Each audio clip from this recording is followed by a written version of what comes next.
Assalamualaikum warahmatullahi wabarakatuh. Yang saya hormati Ibu Dwi Oktisari selaku dosen pengampu mata kuliah bimbingan konseling, dan yang saya sayangi teman-teman PGMI semester 5. Perkenalkan, nama saya Lisa Mulyani dan dua teman saya yang bernama Dwi Rahmawati dan Desi Isnaini. Di sini kami akan mempresentasikan makalah kami yang berjudul Tantangan Konselor di Era Globalisasi dan Pencapaian Kehidupan Bermakna. Di sini saya akan menjelaskan tantangan konselor pendidikan di era globalisasi. Globalisasi tidak hanya membawa dampak positif dengan kemajuan berpikir dan kemudahan dalam teknologi, terutama alat komunikasi, akan tetapi juga berdampak negatif terhadap seluruh sisi kehidupan baik sosial, budaya, moral, ekonomi, serta etika. Krisis multidimensial yang melanda bangsa Indonesia sebagai dampak globalisasi memperburuk moralitas bangsa.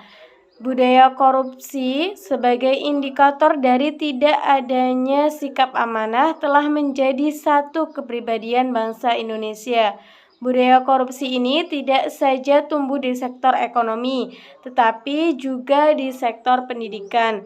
Hal ini dapat dilihat dalam masih banyaknya praktek-praktek KKN di lingkungan pendidikan, dari pengangkatan PNS, kasus ijazah palsu, plagiasi skripsi, tesis, dan juga disertasi. Pengejaran gelar atau titel yang bertujuan untuk meningkatkan status sosial merupakan indikator korupsi atau tidak amanah dan melemahnya moral akademis. Profesi guru ataupun dosen menjadi profesi ilmiah saja kurang disertai bobot profesi kemanusiaan, sehingga terjadi kelemahan-kelemahan mentalitas proses pendidikan dan juga kelulusannya.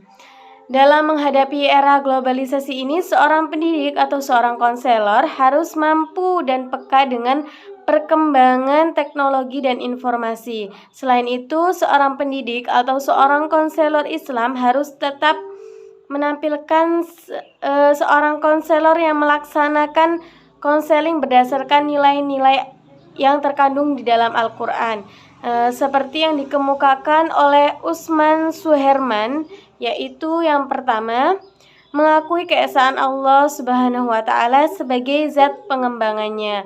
Yang kedua, mengikuti contoh dan keteladanan pribadi atau perilaku Rasulullah SAW. Yang ketiga, berpedoman pada Al-Quran dan Al-Hadis sebagai prinsip kedepannya.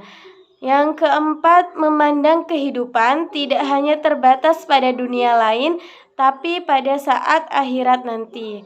Yang kelima, mempercayai bahwa semua perilaku di dunia harus dipertanggungjawabkan di akhirat.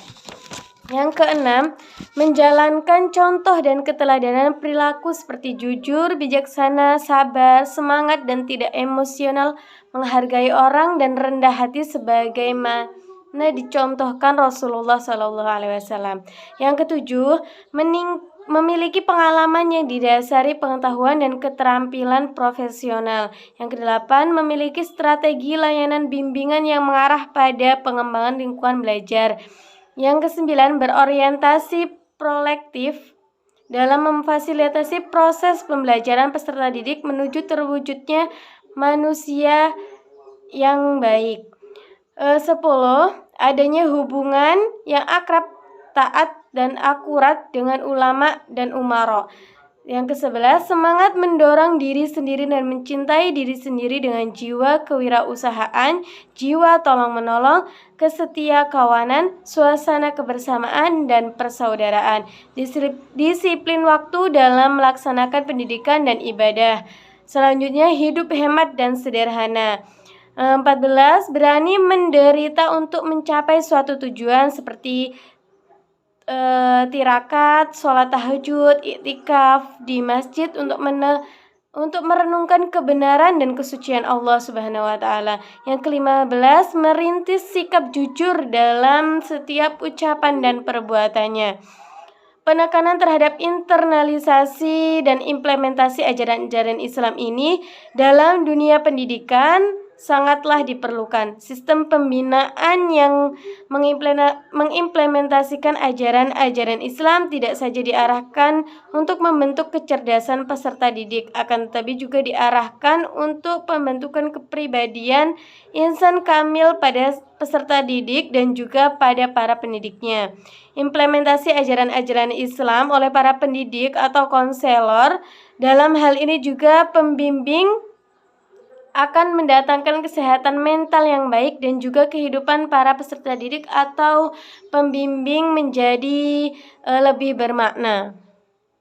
Oke, selanjutnya akan dijelaskan oleh teman saya, Mbak Dwi Rahmawati, tentang pencapaian kehidupan bermakna. Terima kasih kepada moderator. Materi selanjutnya adalah bagian B. Pencapaian kehidupan bermakna. Kehidupan bermakna menjadi dambaan setiap manusia. Setiap orang senantiasa menginginkan dirinya menjadi berguna bagi keluarganya, lingkungan masyarakat, dan bagi dirinya sendiri. Makna hidup itu bersifat personal ya teman-teman. Artinya, sesuatu hal pada saat tertentu bermakna bagi seseorang, akan tetapi belum tentu bermakna bagi orang lain. Sifat lain dari makna hidup adalah konkret dan spesifik, yakni benar-benar dapat ditemukan dalam pengalaman nyata dan kehidupan sehari-hari. A. Faktor-faktor yang mempengaruhi kebermaknaan hidup. Jadi, faktor yang mempengaruhi kebermaknaan hidup itu ada 6 ya teman-teman. Apa saja? Yaitu pola berpikir, pola sikap, konsep diri, corak penghayatan atau kepercayaan, ibadah, dan kepribadian. Kita jabarkan satu persatu ya. 1. Pola berpikir. Kecenderungan berpikir seseorang, positif atau negatif, akan membawa pengaruh terhadap penyesuaian diri dan kehidupan psikisnya. Individu yang berpikir positif akan memandang peristiwa yang dialami maupun keadaan dirinya dari sisi positif, sehingga ia akan melakukan tindakan yang positif. Kemudian kebermaknaan hidup akan didapatkan. 2. Pola sikap. Sikap terhadap suatu objek, gagasan, pengalaman, atau orang tertentu merupakan orientasi yang bersifat menetap dengan komponen-komponen kognitif, afektif, dan perilaku. Jadi, pola sikap pada komponen kognitif ini membuat seseorang itu bisa dengan mudah bergaul satu sama lain. Kognitif ini erat kaitannya dengan tingkat kecerdasan seseorang. Pada komponen afektif terdiri dari perasaan atau emosi seseorang. Sedangkan pada komponen perilaku terdiri dari kesiapan seseorang untuk bereaksi atau kecenderungan untuk bertindak. 3. Konsep diri. Konsep diri adalah gambaran individu mengenai dirinya sendiri. Konsep diri yang positif akan mewarnai cara pikir, pola sikap, corak penghayatan, dan ragam perbuatan yang positif. Demikian pula sebaliknya. 4. Corak penghayatan atau kepercayaan.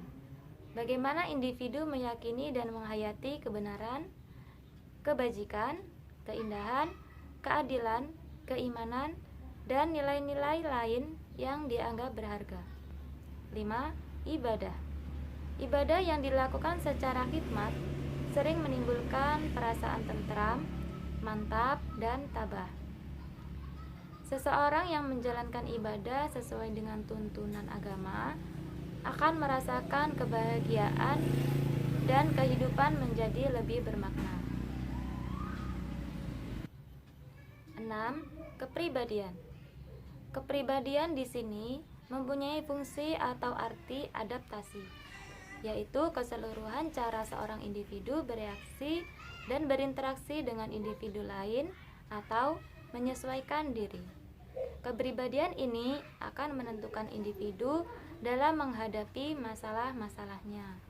Misalnya, orang yang menyelesaikan masalah dengan amarah berarti orang tersebut memiliki kepribadian pemarah.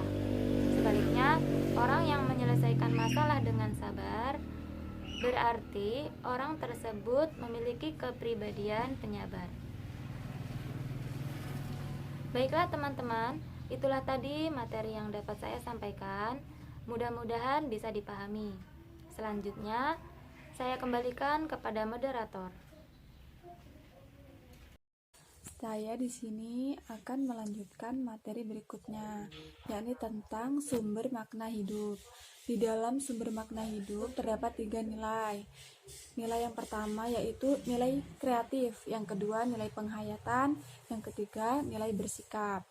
Nilai-nilai kreatif yang dapat melahirkan makna hidup tidak hanya ada dalam usaha dan pekerjaan, tetapi dalam kehidupan sehari-hari, nilai kreatif diperlukan untuk mendatangkan kebermaknaan hidup.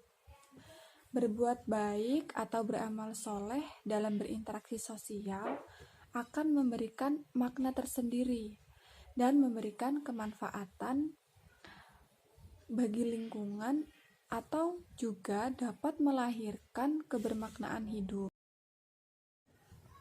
Selanjutnya, nilai-nilai penghayatan. Dalam kehidupan bermakna, nilai-nilai penghayatan penuh gairah dan optimisme dalam menjalani kehidupan.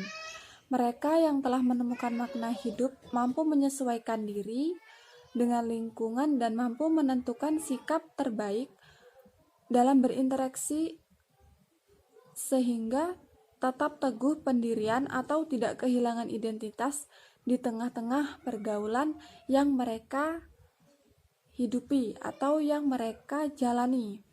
Mereka tetap kokoh kepada prinsip hidup mereka meski di tengah-tengah pergaulan masyarakat yang negatif. Mereka tetap memberikan contoh yang baik kepada lingkungannya.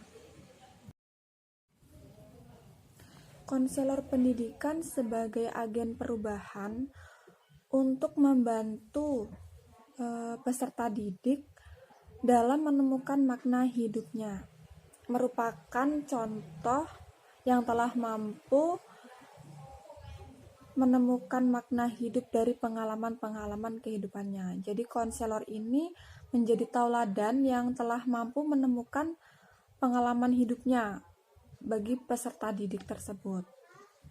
Bagaimana pengalamannya menyikapi pergaulan, bagaimana pengalamannya menghadapi dunia, menghadapi kenyataan, menerima takdir, dan bagaimana merubah sikapnya dalam menghadapi tantangan hidup.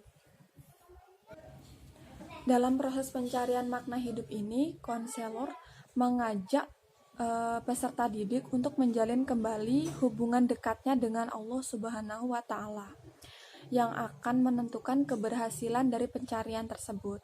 Peningkatan kualitas lebih ditekan dan diutamakan di samping metode-metode dan teknik-teknik konseling yang tepat untuk digunakan.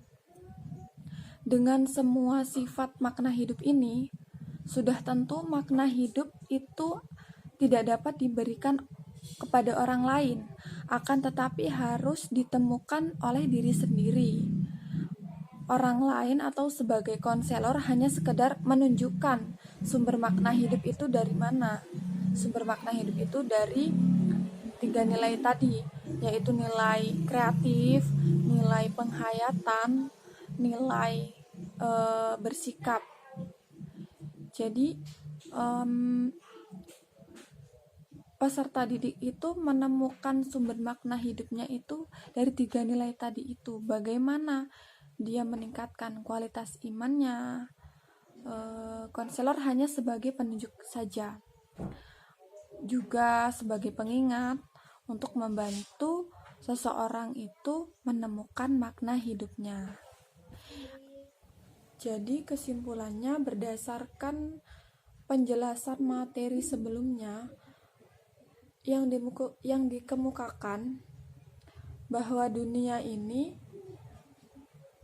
tidak terlepas dari perubahan ilmu pengetahuan, perkembangan ilmu pengetahuan, teknologi, dan informasi. Globalisasi tersebut tidak dapat kita hindari. Sebagai konselor, ini merupakan tantangan terbesar dalam mengimbangi perubahan zaman tersebut. Untuk itu, sebagai konselor harus meningkatkan pengetahuannya, meningkatkan kualitasnya, guna menciptakan peserta didik yang unggul, yang berkualitas. Sebagai konselor Islam harus dapat mengimbangi perkembangan tersebut, perkembangan ilmu pengetahuan, teknologi, informasi tersebut, tetapi dengan berpedoman kepada Al-Quran dan hadis, untuk menyelamatkan diri agar selamat dari dunia dan akhirat, serta